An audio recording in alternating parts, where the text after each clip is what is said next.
మీ పెళ్లి వల్ల మీరు ప్రతి సంవత్సరం వేలల్లో ట్యాక్స్ సేవ్ చేయగలరు అని మీకు తెలుసా? దానినే హెచ్యుఎఫ్ అని అంటారు, అంటే హిందూ అన్డివైడెడ్ ఫ్యామిలీ. ఇది హిందూస్, బుద్ధిస్ట్, జైన్స్ మరియు సిక్స్ క్రియేట్ చేసుకోవచ్చు.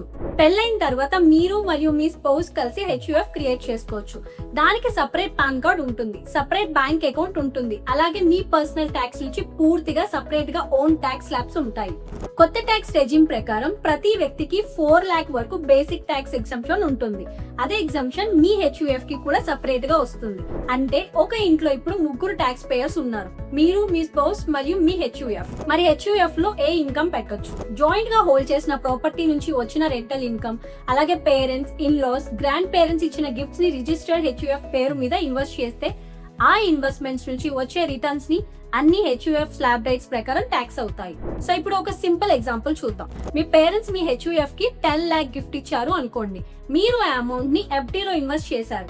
దాని మీద ప్రతి సంవత్సరం 70,000 ఇంట్రెస్ట్ వచ్చింది అనుకోండి. సో ఆ ఇన్కమ్ మీ పర్సనల్ ఇన్కమ్ గా కాకుండా హెచ్యుఎఫ్ ఇన్కమ్ గా ట్యాక్స్ అవుతుంది. మీరు 30% ట్యాక్స్ బ్రాకెట్ లో ఉంటే ప్రతి సంవత్సరం డైరెక్ట్ ట్యాక్స్ సేవింగ్ అవుతుంది. కానీ ఇక్కడ ఇంకొక ఇంపార్టెంట్ రూల్ ఉంది.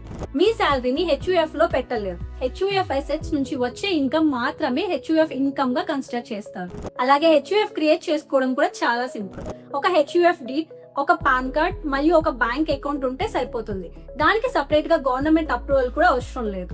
సో ఇప్పుడు ఒక సెకండ్ వీడియోని పాజ్ చేసి స్క్రీన్ మీద ఉన్న ఇమేజ్ ని చూడండి. అక్కడ కంప్లీట్ డీటెయిల్డ్ ఎక్స్ప్లెనేషన్ ఉంటుంది. కానీ చాలా ఫ్యామిలీస్ ఇప్పటికి కూడా ఈ బెనిఫిట్ ని యూజ్ చేసుకోవట్లేదు, ఎందుకంటే చాలా మందికి ఇది ఇంకా తెలియదు కాబట్టి. సో ఈ ఇన్ఫర్మేషన్ ని మీ స్పౌస్ తో ఇప్పుడే షేర్ చేయండి.